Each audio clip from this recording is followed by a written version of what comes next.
So today we are introducing Naman Upadhyay, IFS officer, and he is interacting with the Aspire students by giving his wise words and what mistakes a particular student can't do even after the prelims examination will get over. So let's see what exactly he is discussing with the students. तो I would just like to suggest कि prelims काफ़ी अच्छे से दो और आपका paper इतना अच्छा जाना चाहिए कि एटलीस्ट जो भी कट ऑफ है इररिस्पेक्टिव 110 है, 105 है, 80 है, 90 है, 10 to 20 मार्क्स आपके उससे ज़्यादा ही हों, ताकि जब आप जो टाइम पीरियड है बिटवीन प्रीलिम्स और मेंस का मतलब जो रिज़ल्ट आएगा वो टाइम आप यूटिलाइज करो टू स्टडी। एटलीस्ट आप एथिक्स या फिर कोई एक दो चीज़ें जो ऐसे पेपर्स हैं वो आप उनको पढ़ाई करके उसको कवर कर लो, क्योंकि ये जो 20-25 दिन का गैप है that will make a huge difference. क्योंकि बहुत बार बच्चे सोचते हैं, स्टूडेंट सोचते हैं कि पढ़ाई नहीं होती इन 20-21 दिनों में जब तक रिजल्ट नहीं आता, क्योंकि दे आर थिंकिंग कि यार हम तो बॉर्डर लाइन पर हैं, पता नहीं होगा नहीं होगा, उस कश्मकश में पढ़ाई नहीं होती। बट हमको वो 20-21 दिन बहुत ज़्यादा इंपॉर्टेंट है, क्योंकि अब तो शायद साइकिल और छोटी हो गई है, तो मेंस का जो पेपर्स हैं वो और रिजल्ट के बीच में काफ़ी कम गैप है, तो ये 21 दिन आपका मेक और ब्रेक कर देंगे। तो यू शुड ऑलवेज फोकस कि इस 21 दिन को आप काफ़ी अच्छे से प्रोडक्टिवली यूटिलाइज कर लो और एटलीस्ट एक दो चीज़ें तो उसमें आपकी पूरी हो जानी चाहिए। और एक आध दिन का ब्रेक के बाद फिर आप पढ़ाई में लग जाओ, एक दो दिन के गैप के बाद, जब भी प्रीलिम्स होती है उसके बाद, क्योंकि ज़्यादा गैप हो जाएगा तो फिर वो मोमेंटम बनाने में प्रॉब्लम होती है। ऑलवेज रिमेंबर कि भाई ये 20-21 दिन बड़े क्रूशल रहेंगे, एंड नहीं होता है तो नेवर लूज होप और हार्ट। मतलब मेरा 5th अटेम्प्ट में हुआ था, so I know how challenging it is to keep yourself motivated, but whatever you are doing, whatever struggles you are undergoing right now, it's worth it. So my suggestion will be कि अच्छे से करो और at every stage you should give your 200%। जब pre में दो तो इतनी मेहनत से दो कि ये मत सोचो कि सिर्फ कट ऑफ निकालना है, क्योंकि अगर आप उस मेंटालिटी से दोगे तो आप जस्ट बॉर्डर पे हो और आपने 21 दिन छोड़ दिए और फिर पता चला कि अरे यार हो गया, मेंस में इतना कम टाइम है, कैसे पढ़ाई करेंगे, तो उस टेंशन में आपकी मेंस की भी पढ़ाई नहीं होगी। और अगर आपने यहाँ पे आराम से रिलैक्स होके 21 दिन पढ़ लिया, उसके बाद फिर मेंस आप इतना अच्छे से दो 200% तैयारी के साथ कि यू शुड थिंक कि अगर मेरे इंटरव्यू में थोड़ा कम भी आते हैं तो मेंस के मार्क्स मुझे एक पुश दे देंगे। और जब इंटरव्यू में जाओ तो वहाँ पे 200% तैयारी करो एंड जस्ट थिंक कि भाई मेंस में अगर थोड़े कम भी रह गए हों तो इंटरव्यू में मैं इतना अच्छा कर दूं कि एक सर्विस से मैं दूसरी सर्विस में चला जाऊं।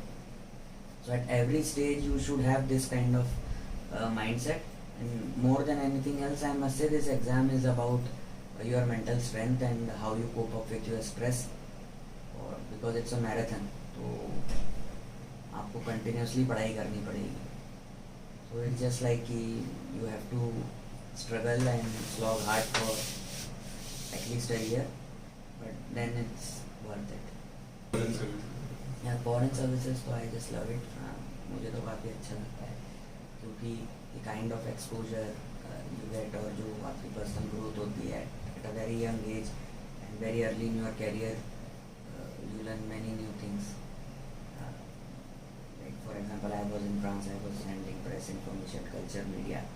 So the kind of exposure which I got, it was immense. And for a person who was just starting his career in a P5 country, it was something really amazing. तो ऐसी चीज़ें रहती हैं which I must say, मतलब और कहीं पर मुझे नहीं लगता कि वैसा एक्सपोजर मुझे मिलता और वो चीज़ें सीखने को मिलती हैं, स्पेशली फॉर पर्सनल ग्रोथ की इंटेलेक्चुअली स्टिमुलेटिंग रहता है काफ़ी ज़्यादा। मतलब you learn every day new things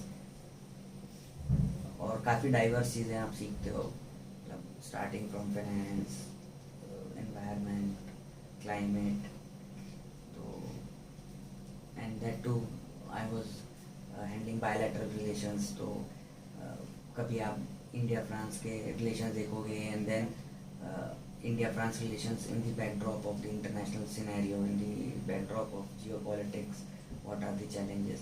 So it's काफ़ी intellectually stimulating, तो you are always uh, on your toes thinking कि भाई क्या चल रहा है, how can we contribute. So इस तरीके से रहता है, and it's very different from other services. Sir अभी PCS एंड आईस मतलब यूपीएससी की साइकिल में थे, तो sir how can you manage both? नहीं, actually to be very frank, मैंने कभी स्टेट सर्विसेज की उतनी पढ़ाई नहीं करी थी. मतलब my sole focus was UPSC, but वो रहता है क्योंकि I am from Madhya Pradesh, तो I use to appear for state services. हाँ, बट जब एक बार यूपीएससी की आप अच्छे से तैयारी करते हो तो काफ़ी हद तक आपकी स्टेट सर्विसेज हो जाती हैं. एंड थिंक कि भाई अगर मेरा यूपीएससी में इंटरव्यू आएगा तो मुझे मेरे स्टेट से भी रिलेटेड सवाल पूछे जाएंगे. तो ये सोचकर मैंने स्टेट सर्विसेज के जो स्टेट स्पेसिफिक सब्जेक्ट्स होते हैं वो भी पढ़े. तो that's why I was able to clear PCS. Sir fear को, स्ट्रेस को कैसे कोप अप करते हैं? यानी देखो, फियर तो रहेगा अनडाउटेडली. मतलब we are humans and so much is at stake, क्योंकि भाई आपने अपनी पूरी साल आपका जा रहा है, तो स्ट्रेस तो रहेगा ही. ईजियर सेड देन डन कि मैं बोलूँ कि भाई स्ट्रेस मत लो तो तुम नहीं लोगे, ऐसा नहीं है.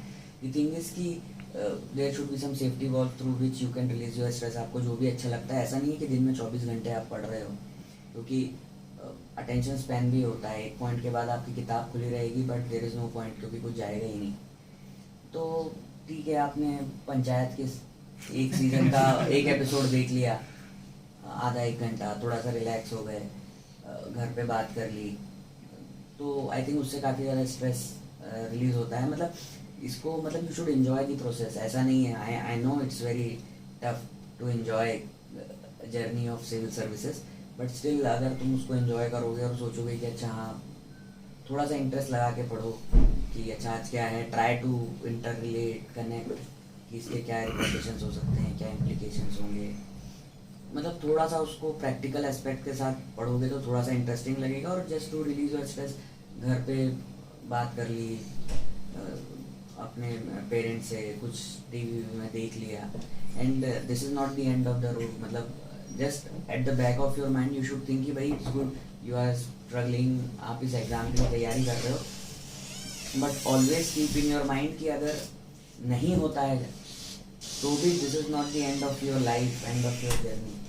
There are so many friends of mine, मतलब हम लोगों ने साथ ही में तैयारी करी, उनका नहीं हुआ, but they are very happy today, even though they are not pursuing civil services or they are not officers, but either in private or any think tank, they are right now living a very good life and contented life.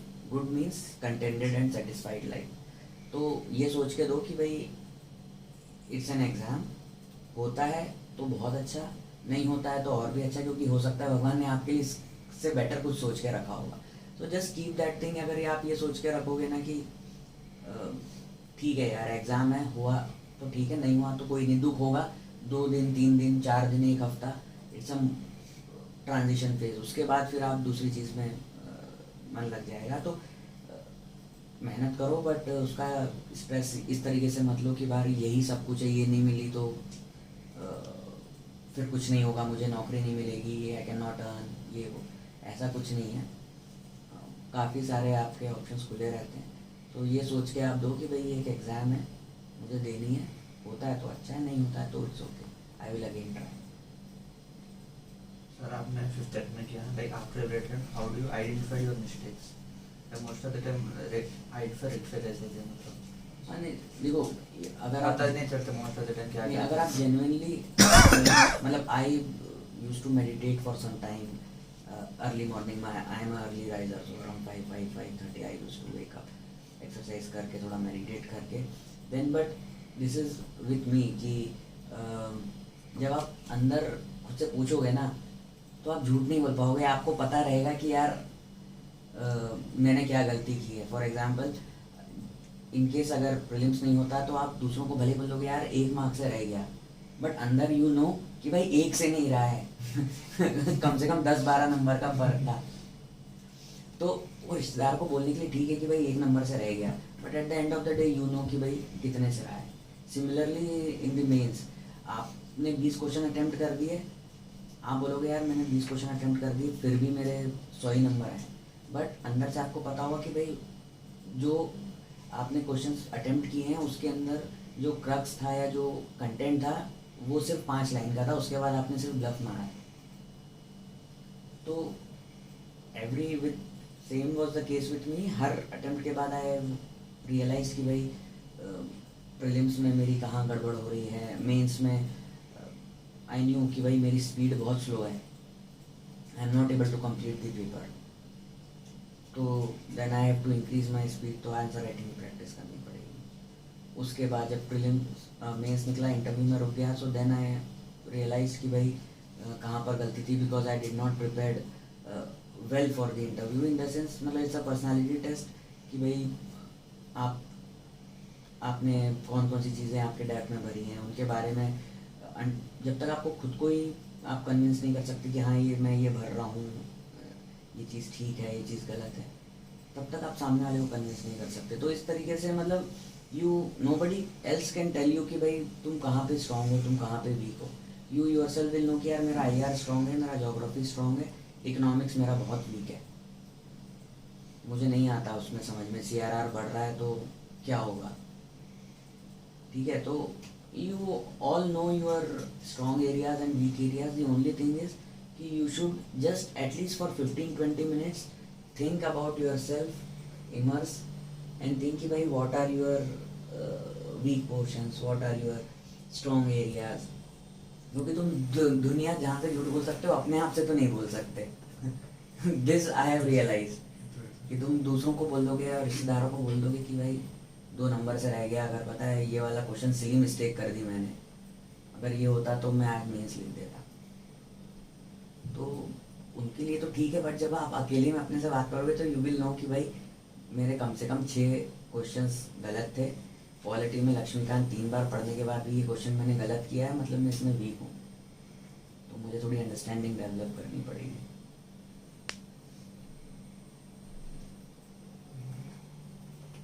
Introspection करना पड़ेगा।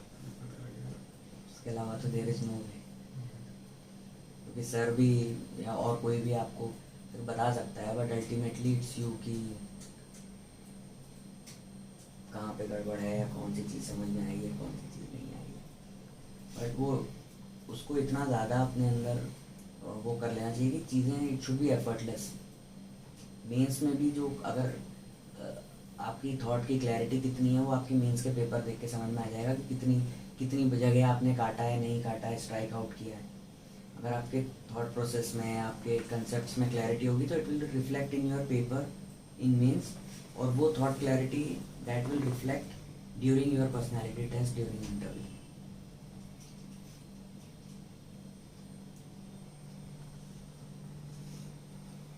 Did you ever feel stagnated, sir, after giving 5 years to the services?